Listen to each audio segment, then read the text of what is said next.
I don't know if there's anybody interested, but I'm just going to do some basic maintenance on the saw.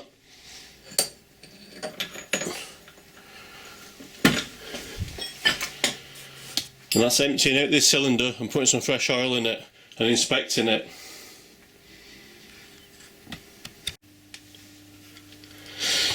So this thing we've got here, allegedly, because I've never seen one work properly, I could be wrong, is the hydraulic damper for the Rapidor-saw.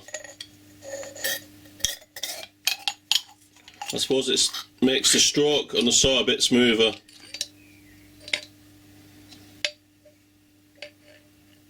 We'll have a look at that in a minute. First of all, I want to tip out this oil. It's been in there for about 10 years and I think it was the wrong oil anyway. I'm going to put some thicker oil in. I think this is a bit light. Yeah, looks like a hydraulic oil I put in. There's a bit dropped out though, we'll have a look at that in a minute. Right, I'll clean that out. So this is the hydraulic damper arrangement on the Rapidor-saw. Quite a simple affair. Got a cast iron cylinder, minus a washer that had fallen out. That washer, I think I was using that to gain a little bit more blade height, but an old bodge I forgot about. I need to get the blade lower, so that's fine. This is just a simple arrangement, simple plunger. It's got holes in it drilled through it. And you've got like a sprung plate which you can adjust with this here, and that opens that up. You see, and closes it. But unfortunately it doesn't make one bit of difference if you have it open or closed. So I presume if you put a thicker oil in here, because the stuff I had in before was hydraulic oil and it's a bit watery, so I'm going to try a bit of engine oil. See how we get on.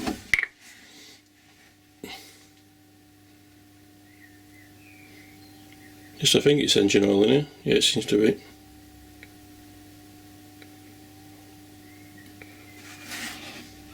I don't know how much you're supposed to put in, but we'll be fine. Let's give that a go now.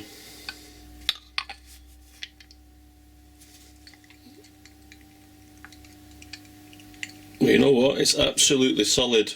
I can hardly move it. So I need to open that valve up now, see if it makes a difference. He says, I wonder if I've been using the wrong grill all these years.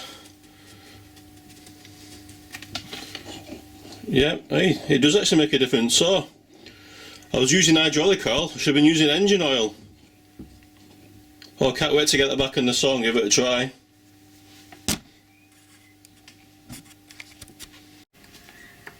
So when I got this, about 9 years ago, it was in a very poor condition. I remember now why I put the washer in the bottom. It was to raise up the blade because of this.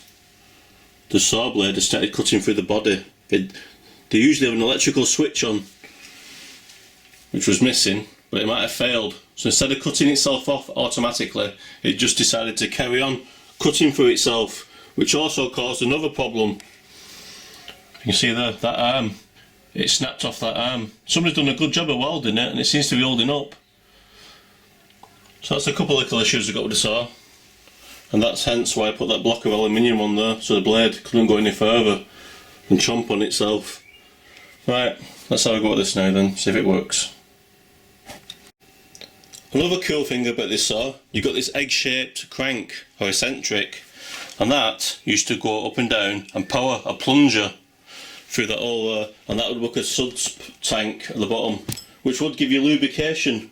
But I think that was on the deluxe model. Unfortunately I've not got the deluxe model. Well, I'm thinking of making a simple plunger. Can't be that hard, can it really? So we'll have a look at that later on, the next video or so. But first things first, I just need to put it back together. It just means putting a pin through here.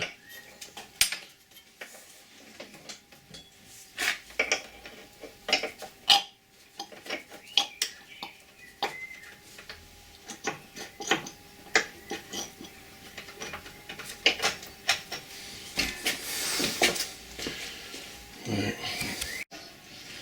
So to recap, I've swapped out the hydraulic oil, which I thought was the proper stuff to put in there, but it looks like it wasn't, so I've put in some engine oil. Now normally, when I release this bar, the saw will come crashing down. There's nothing stopping it, there's no resistance. Let's see what happens now when I remove the bar. Well, I can't believe it. It's 100 million times better than I could ever dream of. And hopefully, that damping action will also help when I'm sawing. But I'm not going to show you some sawing because I've still got some more work to do. You'll have to tune in for the next video.